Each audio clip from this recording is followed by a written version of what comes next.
beranjak ke materi, maka baiknya kita berdoa terlebih dahulu. Siapa di sini untuk doa kelas? Doa kelas di PP. Siapa?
Tema 2 ini keberagaman lingkungan sekitar. Kita akan membahas materi. Yang pertama ada mengenal lingkungan sekitar, yang kedua ada upaya untuk melestarikan lingkungan, yang ketiga ada pembangunan berkelanjutan. Nah, kita beranjak ke materi yang pertama, yaitu mengenal lingkungan sekitar. Nah, di nomor 1 mengenal alam. Coba kalian telah atau perhatikan itu di gambar A dan B. Kalian tahu gambar kedua itu? Salah satunya apa? Bundan berundak sama gendir. Nah, fungsinya apa? Fungsinya apa? Di situ nggak ada fungsinya, fungsinya. Ada yang ingat? Pasti sudah dipelajari. Nggak ada ingat? Nah, bundan berundak dan gendir ini fungsinya itu sebagai sarana pemujaan roh nenek moyang atau leluhur, sama, cuman bentuknya berbeda, dan masyarakat pada zaman dulu juga yang menggunakan ini berbeda. Nah, Tuhan menciptakan bumi ini melalui suatu proses. Berjuta-juta tahun yang lalu bumi ini tidak persis seperti yang kita lihat sekarang. Keadaan alami juga kita ini mengalami perubahan dari waktu ke waktu. Nah, perubahan ini kadang-kala kecil, tapi kadang-kadang besar. Nah, perubahan yang begitu besar akan mengubah permukaan kulit bumi kita. Perubahan yang cukup besar terjadi beberapa kali dan diperkirakan baru berakhir 20.000 tahun yang lalu. Nah, pada waktu terjadi perluasan permukaan es dan turunnya permukaan air laut, Indonesia bagian barat berbentuk paparan Sunda, sedangkan Indonesia bagian timur berbentuk paparan Sambul. Paparan Sunda menghubungkan Jawa, Sumatera, Kalimantan, dan hampir seluruh Nusa Tenggara dengan daratan Asia. Adapun paparan Sambul ini menghubungkan daratan Papua dengan Australia. Tuhan juga menciptakan alam ini sesuai dengan perkembangan, termasuk tingkat kemampuan makhluk hidupnya, tingkat kehidupan ataupun bercocok tanam. Nah, kalian perhatikan lagi, itu ada gambar. Itu gambar apa ya? Seperti ilustrasi bumi pada awal terbentuknya.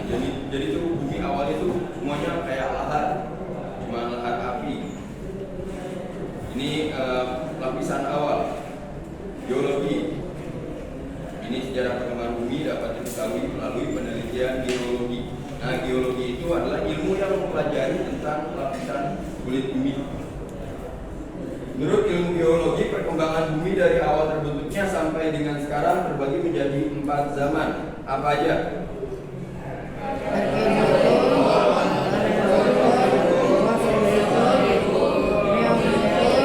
Nah, atau zaman tua. Ini zaman tertua yang berlangsung kira-kira 2.500 juta tahun dalam sejarah perkembangan bumi. Nah, dalam zaman ini tidak ada kehidupan, ya cuma tadi itu seperti bumi pada awal terbentuknya. Kemudian kulit bumi masih panas sehingga tidak ada mungkin kehidupan. Nah, pada akhir zaman ini mulai tumbuh bentuk-bentuk kehidupan. Kemudian yang kedua, Paleozoikum, zaman hidup tua, yang berlangsung kira-kira 340 juta tahun mulai ada kehidupan. Nah, kehidupan ini ditandai adanya jenis-jenis binatang kecil yang tidak bertulang belakang. Setelah itu muncul jenis ikan, permulaan jenis amfibi dan reptil. Zaman ini juga disebut zaman Premier. Kemudian yang ketiga ada Mesozoikum, zaman hidup pertengahan. Nah, zaman hidup pertengahan ini berlangsung kira-kira 140 juta tahun yang lalu. Ini sering dinamakan zaman sekunder. Kalau tadi Paleozoikum itu zaman primer, Mesozoikum zaman sekunder. Nah, pada zaman ini mulai hidup dan berkembang pesat berbagai jenis ikan, amfibi, dan reptil lainnya. Reptil yang berkembang diperhatikan yakni jenis reptil raksasa atau dinosaurus. Nah, jika kalian pikir dinosaurus itu gede-gede atau berbentuknya seperti yang kayak di film-film gitu, T-Rex ataupun dan sebagainya, sebenarnya dinosaurus itu faktanya ini berbentuknya kayak ayam raksasa saja. Bentuknya sama kayak ayam, cuma lebih besar. Bukan kayak yang di film-film. Di film-film itu hanya ilustrasi. Yang kayak di film gambar di kanan itu hanya ilustrasi. Kemudian bekas-bekas peninggalan hewan purba berupa fosil binatang raksasa ditemukan di berbagai tempat di seluruh dunia. Misalnya Atlantosaurus yang panjangnya mencapai 30 meter. Samping itu juga mulai muncul jenis burung dan binatang menyusui. Kemudian yang keempat ada Neozoikum, zaman hidup baru. Nah, di zaman ini kira-kira 60 juta tahun yang lalu. Nah, zaman ini juga terbagi menjadi zaman Tersier dan Kuarter. Pada zaman Tersier, jenis binatang menyusui berkembang lebih sempurna, sedangkan jenis reptil berkurang. Nah, jenis kera atau monyet mulai berkembang, dan zaman Tersier akan muncul jenis kera yang seperti manusia itu, manusia purba. Nah, di bawahnya dijelaskan zaman Tersier. Itu jenis reptil raksasa mulai lenyap dan jenis binatang menyusui atau mamalia berkembang pesat. Makhluk primata sejenis kera mulai ada, kemudian muncul jenis orangutan. Sekitar 10 juta tahun yang lalu muncul jenis hewan primata yang lebih besar daripada gorila, sehingga disebut Gigantopus.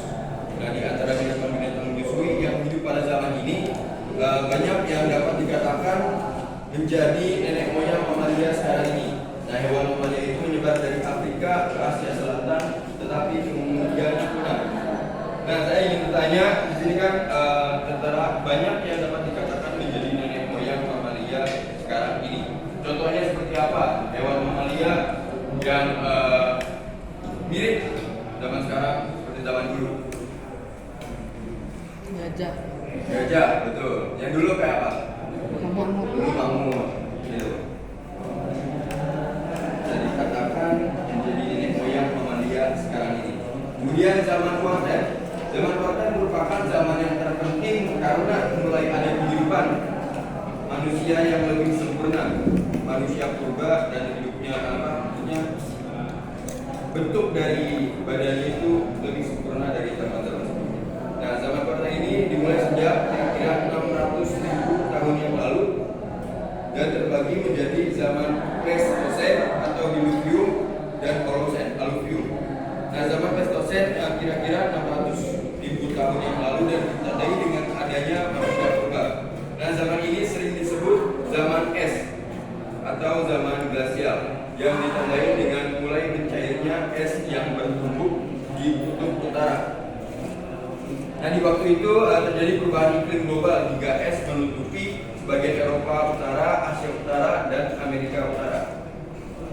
Dan suhu panas turun, maka es itu akan makin menjadi luas yang mengakibatkan air laut menjadi turun atau zaman glasial. Sebaliknya, jika suhu panas naik, maka es akan mencair sehingga daerah yang diliputi es menjadi semakin berkurang dan permukaan air laut menjadi naik atau zaman interglasial. Nah, zaman Holocene ini berlangsung kira-kira 20.000 tahun yang lalu dan terus berkembang sampai dewasa ini. Zaman ini juga ditandai dengan munculnya manusia jenis Homo sapiens, manusia purba yang paling pintar, yang memiliki ciri-ciri seperti manusia sekarang. Itu bisa dikatakan sebagai nenek moyang kita. Banyak yang beranggapan seperti itu. Nah, pada masa ini juga kepulauan Indonesia telah terbentuk dan tidak lagi menyatu dengan Asia maupun Australia.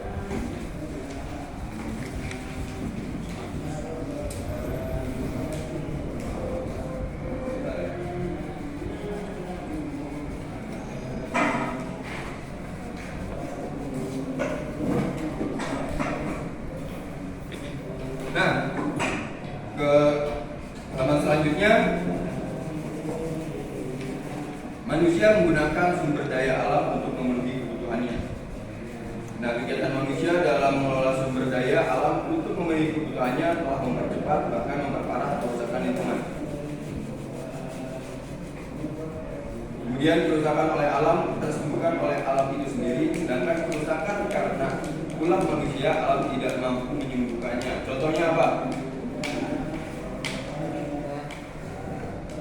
Limbah, apa lagi? Sampah, yang paling parah kebakaran hutan gitu. Nah, contohnya kebakaran hutan secara paksa.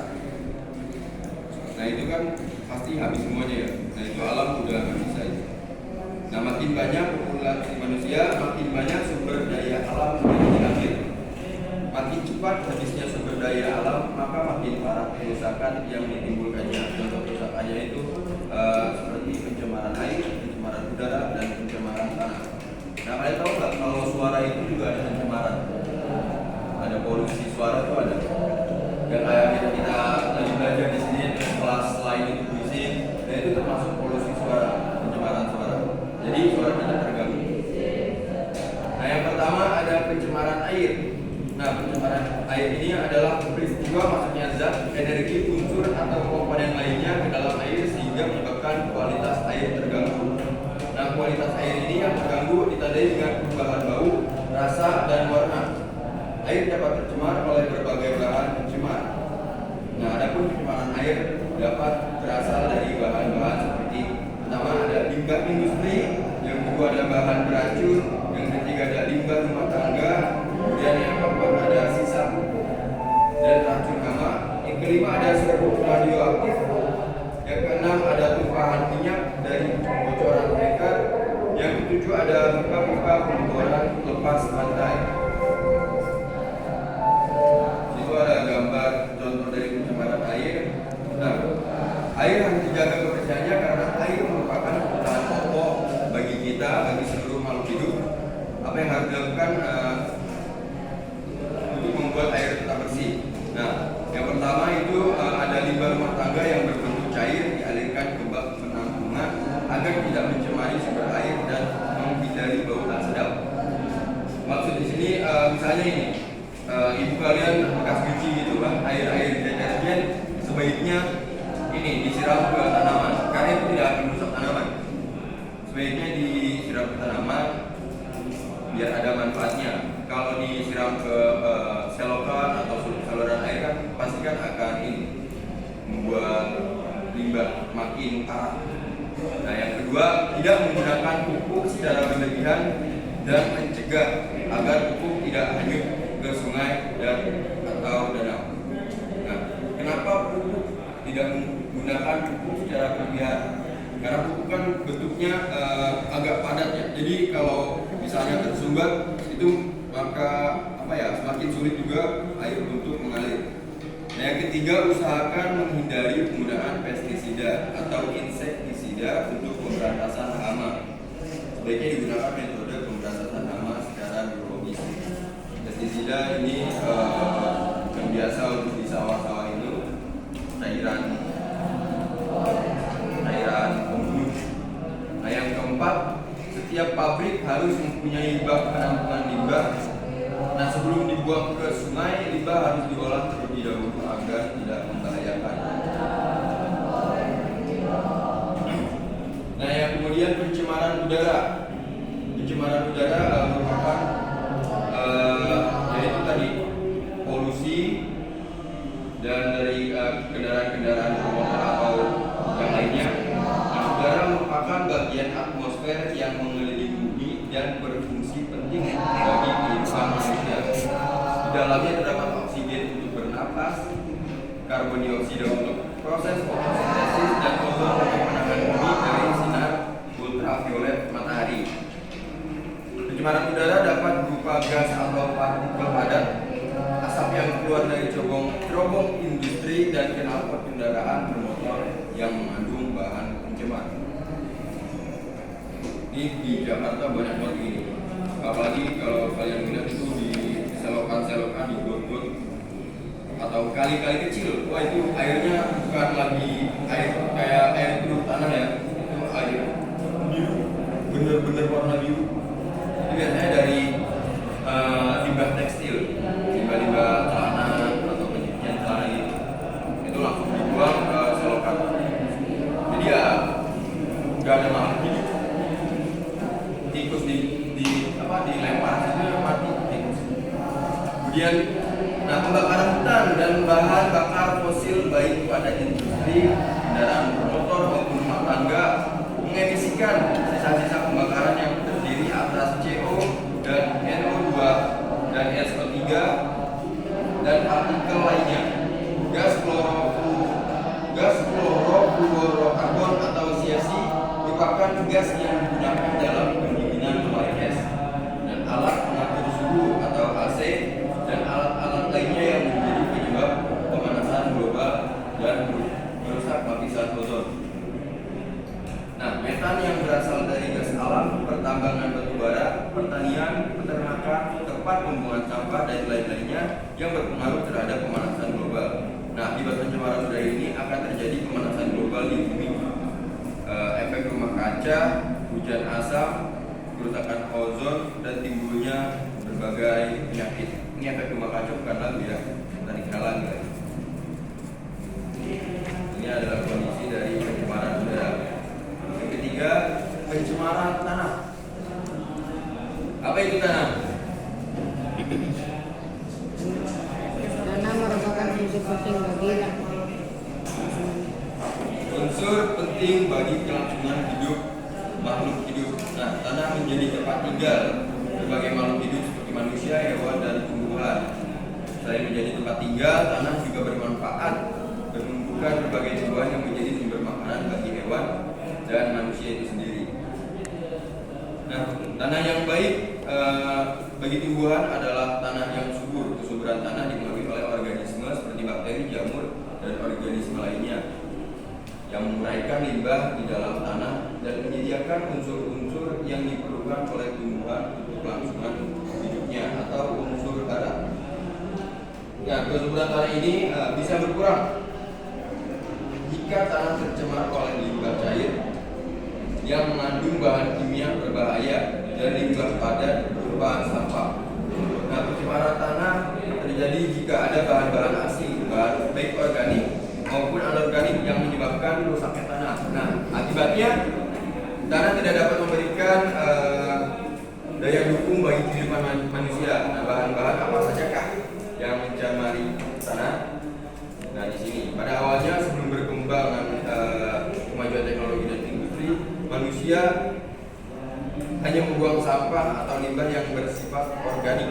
Sampah atau limbah tersebut kita dapat dengan mudah diurai oleh mikroorganisme atau kayak bakteri-bakteri kecil gitu, sehingga menjadi bahan yang mudah menyatu kembali dengan alam.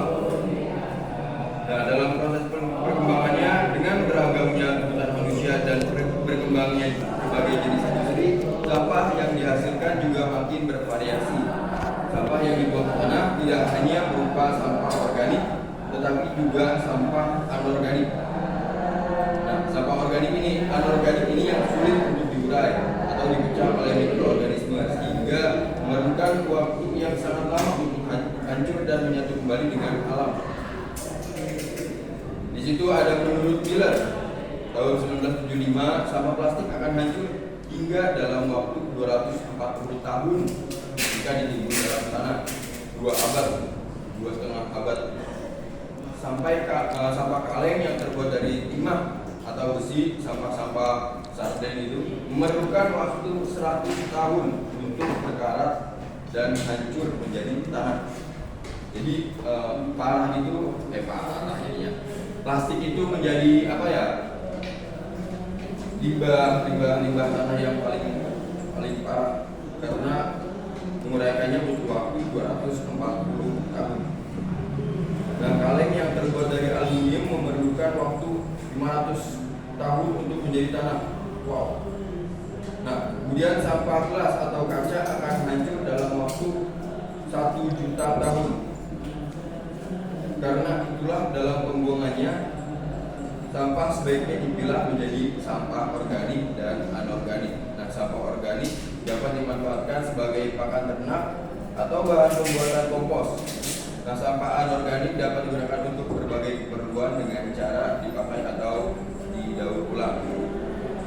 Makanya banyak masyarakat desa itu yang mengumpulkan sampah-sampah plastik dari bungkus kopi dipakai untuk membuat tas, membuat aksesoris lainnya seperti kalung.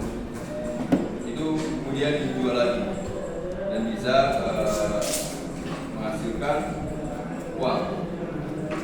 Kemudian ke materi yang kedua, dari mengenal lingkungan sekitar itu ada mengenal masyarakat. Nah, manusia merupakan makhluk hidup yang selalu berinteraksi dengan sesama, dengan satu sama lain. Nah, manusia juga sebagai makhluk sosial yang tidak dapat hidup sendiri, tetapi sangat membutuhkan peran orang lain. Nah, setiap manusia saling membutuhkan dengan yang lainnya. Itulah pentingnya hidup bermasyarakat. Yang pertama ada pengertian interaksi sosial. Coba kamu baca interaksi sosial.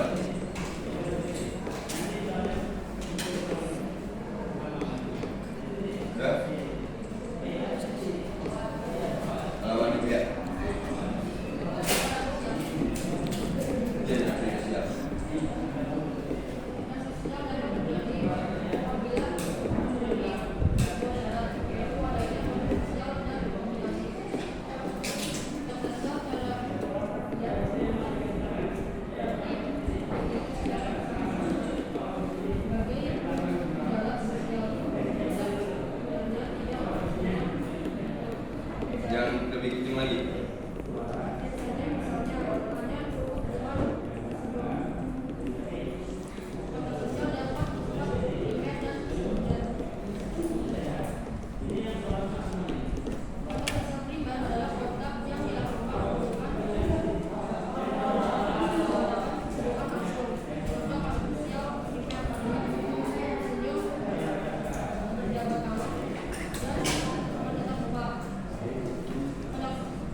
kandungan dalam interaksi kelompok, yaitu tingkat hubungan yang dalam dan tingkat hubungan yang dangkal. Tingkat hubungan yang dalam timbul jika interaksi berlangsung terus-menerus dan terbatas dan memiliki tujuan tertentu. Misalnya, hubungan orang tua dan anak, kakak dan adik. Tingkat hubungan dangkal timbul jika interaksi berlangsung hanya pada saat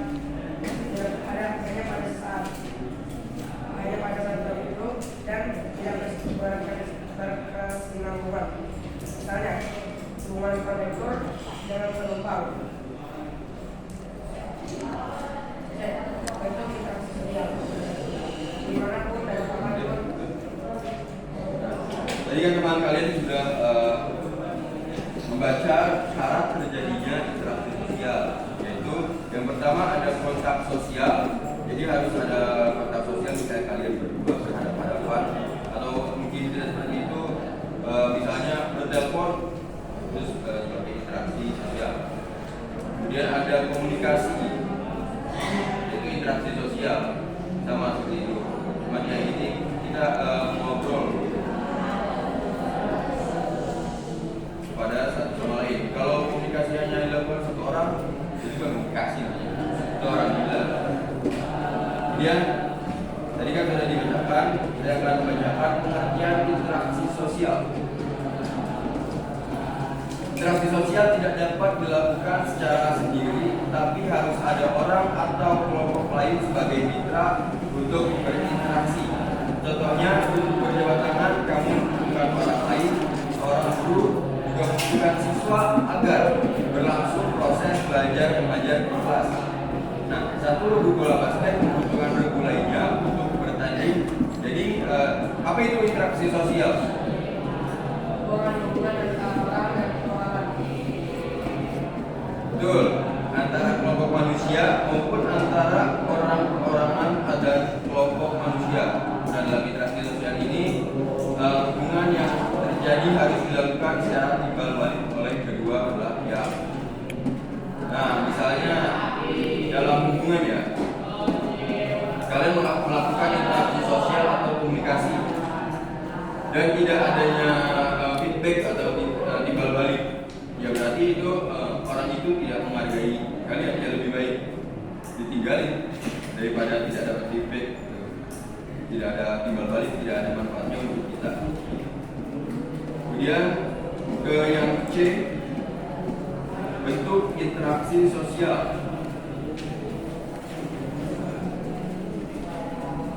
Nah, di sini untuk interaksi sosial ada asosiatif dan disosiatif.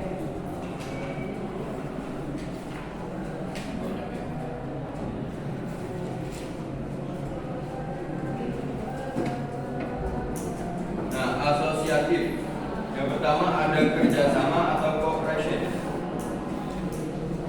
Kemudian ada akomodasi atau accommodation. Kemudian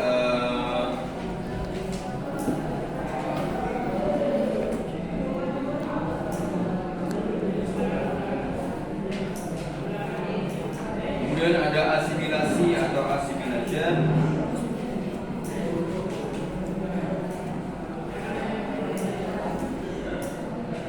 Dan akulturasi. Nah, kerjasama.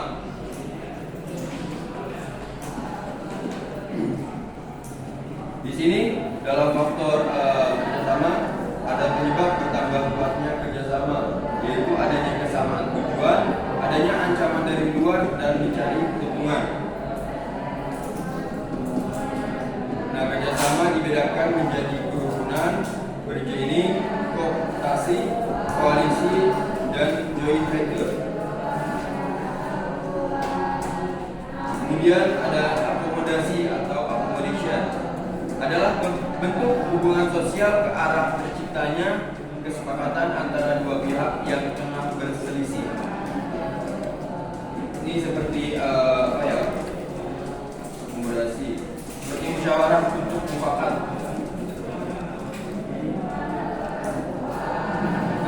Nah, tujuan dari akomodasi adalah terciptanya keseimbangan interaksi sosial dalam kaitannya dengan norma dan nilai yang ada di dalam masyarakat. Nah, oleh karena itu akomodasi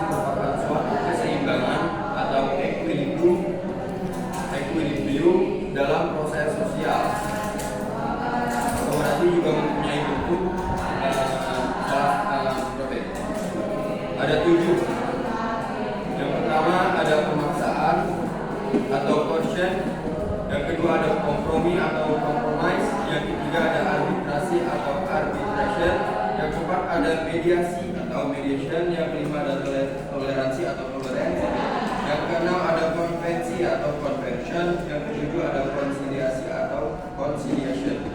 Dan itu bisa baca sendiri karena pengertiannya mudah ya dan mudah dipahami. Terus yang ke 8 ada stalemate, sama seperti akomodasi, cuman ini pertentangan menjadi kuasa sehingga berhenti pada posisi tertentu, biasanya stuck. Kemudian 9 adjudikasi atau adjudication.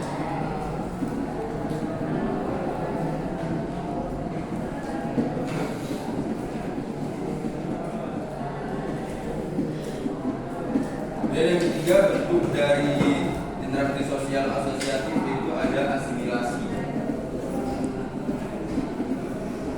Nah, asimilasi menunjuk pada proses sosial yang ditandai adanya usaha mengurangi perbedaan yang terdapat di antara beberapa orang atau kelompok, serta usaha menyampaikan sikap, mental, dan tindakan demi tercapainya tujuan bersama. Nah, dalam asimilasi ini terjadi interaksi sosial antara dua masyarakat yang mempunyai kebudayaan berbeda. Nah, proses interaksi tersebut berlangsung dalam jangka waktu yang lama.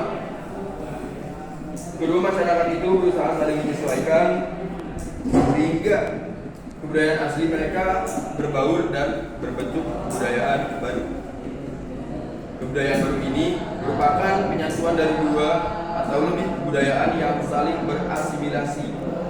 Nah, masyarakat yang berasimilasi itu tidak dapat membeda-bedakan antara kebudayaan yang lama dan kebudayaan yang baru karena sudah menjadi kebudayaan yang baru. Nah, di sini ada faktor-faktor tertentu asimilasi yang mempermudah terjadinya asimilasi, yaitu yang pertama adanya sikap toleransi terhadap kebudayaan lain. Yang ketiga ada kesempatan yang seimbang di bidang ekonomi sehingga dapat mengurangi kecemburuan sosial. Yang ketiga ada sikap menghargai orang asing dan kebudayaannya. Yang keempat ada perkawinan campuran antara beberapa kelompok. Yang kelima apaan? Ayo jangan tidur. Kalau ngantuk ini aja cuci muka. Di kamar mandi aja. Yang kelima ada persamaan dalam unsur-unsur kebudayaan. Yang keenam ada sikap terbuka dari golongan yang berkuasa dalam masyarakat. Yang ketujuh adanya musuh bersama dari luar yang harus dihadapi bersama. Nah, perkawinan beda budaya ya, atau misalnya ada yang dari Indonesia atau dari luar negeri, itu adalah contoh faktor yang mempermudah terjadinya asimilasi. Nah, adapun faktor-faktor yang menghambat terjadinya asimilasi, ada yang mudah pasti, ada yang menghambat. Yang pertama ada kehidupan masyarakat yang terisolasi dari masyarakat umum. Biasanya masyarakat terpencil yang susah dijamah. Kedua ada kurangnya pengetahuan terhadap kebudayaan lain. Yang ketiga kecurigaan dan kecemburuan sosial terhadap kelompok lain. Dan yang keempat perasaan primordial atau merasa kebudayaan sendiri lebih baik daripada kebudayaan kelompok lain. Primordialisme. Perasaannya primordial, orangnya primordialisme. Dan yang kelima adanya perbedaan yang mencolok dalam hal ras, teknologi, dan ekonomi. Yang keenam adanya ketakutan yang berlebihan terhadap kebudayaan yang lain. Kemudian yang ketujuh golongan minoritas yang mengalami gangguan dari golongan yang berkuasa. Dan yang terakhir adanya perbedaan kepentingan dan pertentangan pribadi. Nah, biasanya orang tua yang cerai, itu biasanya ada yang menghambat dari faktor asimilasinya. Biasanya ada perbedaan kebudayaan. Jadi salah satu nggak ada yang mau ngalah ataupun nggak ada yang mau sabar. Ya jadinya itu kayak udah ngestak, bingung mau ngapain lagi, akhirnya cerai. Itu biasanya karena faktor asimilasi, kurangnya toleransi. Kemudian yang terakhir dari yaitu pencampuran dua kebudayaan atau lebih yang saling bertemu dan saling mengaruhi tetapi tanpa melenyapkan sifat asli dari kebudayaan itu sendiri. Ini akulturasi sama kayak asimilasi, cuman perbedaannya itu kebudayaan dua masyarakat di dalam akulturasi nggak menimbulin hilangnya kepribadian asli kedua masyarakat itu. Nah, unsur-unsur tertentu yang dapat melebur. Nah, unsur itu menjadi bagian kebudayaan yang merenyapnya tanpa mengubah ciri-ciri masyarakat yang bersangkutan.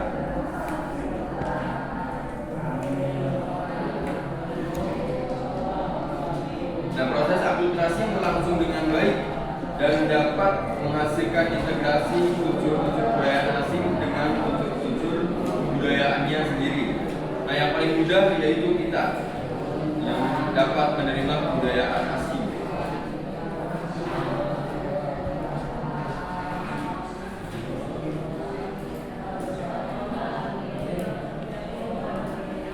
Nah, ketika agama dan kebudayaan Hindu masuk, terjadilah akulturasi budaya.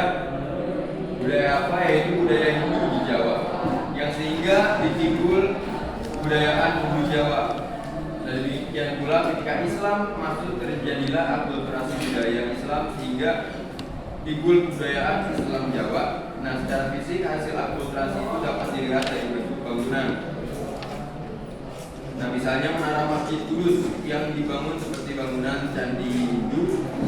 Nah, ciri khas bangunan candi masjid terlihat karena menara tersebut dibangun menggunakan batu bata. Di sampingnya ada contoh gambar yaitu bangunan menara Masjid Kudus, wujud akulturasi kebudayaan Islam dengan Hindu. Nah, unsur-unsur lokal yang juga berpengaruh pada pembangunan masjid di Indonesia. Nah, pengaruh tersebut terlihat jelas dengan adanya pola tiang penopang pada masjid-masjid yang ada di Jawa. Pada masjid di Jawa, atap masjid ditopang oleh 4 tiang utama di tengah yang disebut dengan Soko Budu. Ini saya pernah masuk ke dalam Masjid Raya Surakarta, itu Hindu banget, Jawa banget. Ada 4 penopang tiang, di tengah-tengahnya kira-kira masih kayak ada yang bulat tadi itu loh, buat kubah itu. Nah, itu ditopang oleh 4 tiang.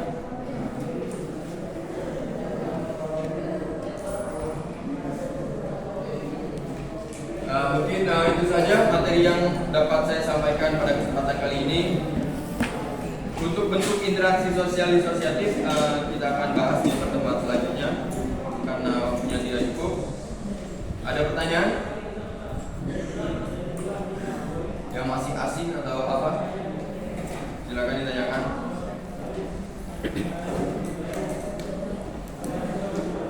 Jika tidak ada, langsung saya tutup. Ada pertanyaan?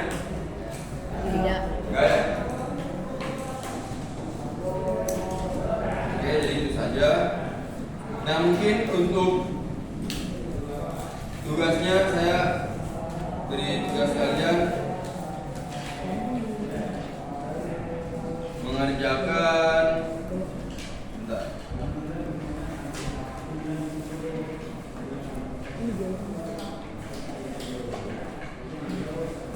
mengerjakan soal evaluasi tema 2 yang PG-nya saja. Itu dikerjakan. Nanti kita bahas bareng-bareng di pertemuan selanjutnya setelah pembahasan materi bentuk interaksi sosial disosiatif. Nah, jika tidak ada pertanyaan, saya tutup. Sebelum ditutup, tolong coba kelas doa penutup. Subhanallahumma wa bihamdik, asyhadu an la ilaha illa anta, astaghfiruka wa atubu ilaik. Baik, terima kasih semuanya yang sudah memperhatikan penyampaian materi. Kurang lebihnya mohon maaf. Wassalamualaikum warahmatullahi wabarakatuh.